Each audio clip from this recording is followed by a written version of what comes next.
Hello, this is Lady Boulay, and I hope you're having a fantastic day. Thank you for your support. Thank you for subscribing to the channel. Thank you for your thumbs up, for your comments, and thank you for sharing the videos. Thank you for all you do to support the channel. And yes, we are committed to love one another, whether we want to or not, or whether we agree with each other or not. Well, it seems like we're going to have to get into the messy business of sausage making in the form of identifying ourselves, standing on our square, and letting the world know who we are. Now, a lot of Black Americans don't want to get caught up in this. We don't care what other people say, and blah, blah, blah, blah, blah. But I knew when that Nigerian First Lady, apparently mad because when Meghan Markle and Prince Harry went over there, she didn't get invited to any of the events that they were involved in. She decided she was going to throw Meghan under the bus by referencing Black Americans not knowing where we're from. So we're going to have to tamp up the game of telling people we are Americans. Now, this argument comes up in different forms from Africans and Caribbeans and so-called Black Brits, whatever that is. And, you don't want to say you have to defend yourself. What you have to do is clarify in a very firm way who you are. Because these people think they can play in our face. They don't know what continent they live on. They don't know what hemispheres they live in, because all of us live in two hemispheres. And just for anybody who might want to know, in America, we live in the northwestern hemisphere. We are north of the equator and west of the prime meridian. So people who don't even know where they are in the world are suddenly experts on Black Americans, who we are, and what we stand for. So this is coming up over and over and over again. It's been bubbling under the surface. And I believe that a lot of Black Americans have tried to avoid this discussion.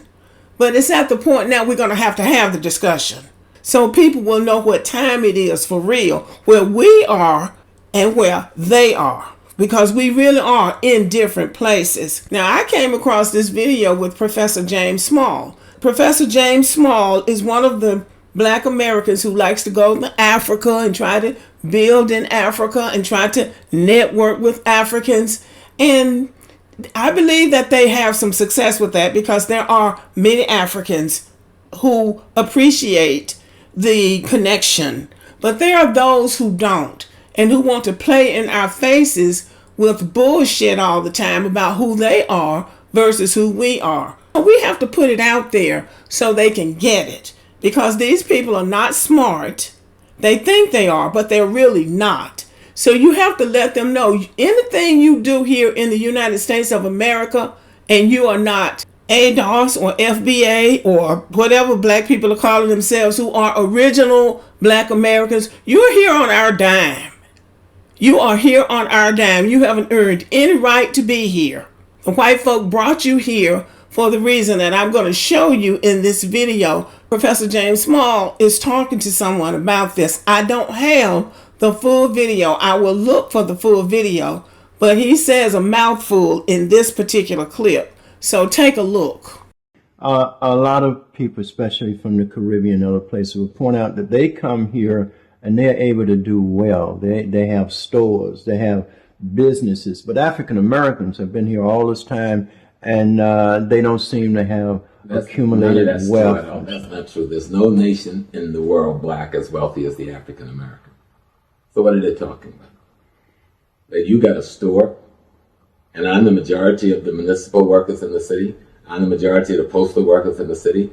I spend $1 trillion a year. Your nation don't even make $1 trillion a year that you come. So what the hell are you talking about?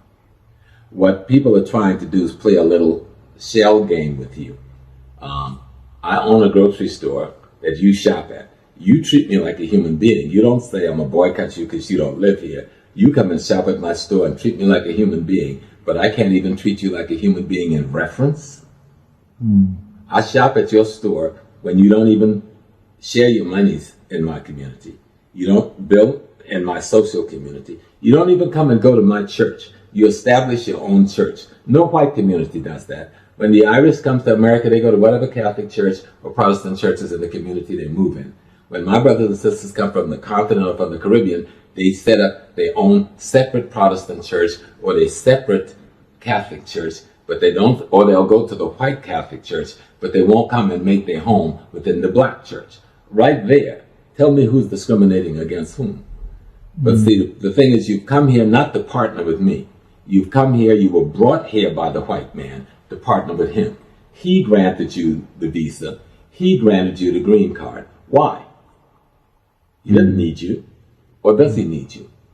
He needed you for the cheap labor. He needed you to work in the industries we were working in, because in the 60s, we broke their back. We broke their back politically.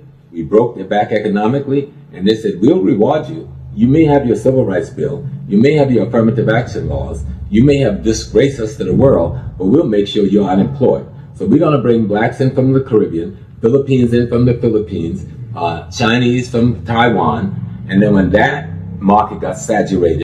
And I don't know what he was going to say after that market got saturated. But he's right. When white people come to America, they don't position themselves against white Americans. They find their own place in America with white Americans, or however they plan to do it. But you don't see them trying to beat up and competing with white Americans and talking about how great they are. Now, the European nations, and I said this on my last video, they don't want any, they are sick and tired of people from Africa and from the Middle East. Now, they say that the Asians, the Chinese people, they move quietly. They move, if they're in their own little communities, they create their own little communities, their own little businesses, they mind their business, and they really don't bother anybody. And the fact that black Americans want to go into their communities and shop, and then they have problems with black Americans, I'm not sure how you call that. But they don't create problems in the community. But these black people come here from everywhere, and they're nothing but a pain in the ass. They are hard to get along with, and Professor Small is right. You can shop with them and patronize their businesses and try to be nice to them, and they'll still show their ass. Just like the woman, the African woman made a video about a braiding shop in New Jersey. Hopefully she shut it down, about how nasty those African women were, talking nasty about black American women who were in there trying to patronize their shops. Now they're going to mess around here and make black Americans mad. And then they're going to see another side of what black America is really like. There are tens of millions of us. And we can break a white business. And you know doggone well we can break this little bullshit stuff they're doing. But anyway, I'm just saying, there's a lot about the black immigrants. They don't work harder than anybody. They don't have more than anybody. And those little BS and those little degrees that they have, most of them are phony. And that's how come they can't get a job. They got to drive a taxi and work at a restaurant and sweep the streets to make it. And then tell a lie about how great they're doing. But anyway, and I'm going to end with this. Donald Trump has sounded the alarm with those Haitians. Now, I just read an article where he says all of the Haitians are illegal as far as he's concerned. Now, who will be next? Because when the Hispanics and the Latinos come here, they connect with the ones that are already here. They don't come here fighting the people that are already here. But the Africans and the Caribbeans do. So therefore, you're on your own. Okay? If they want to posture themselves as an enemy, then you have to treat them like an enemy. Now, that's just how I see it. But y'all let me know what you think about it. Thank you for listening. Subscribe to the channel and have a good evening.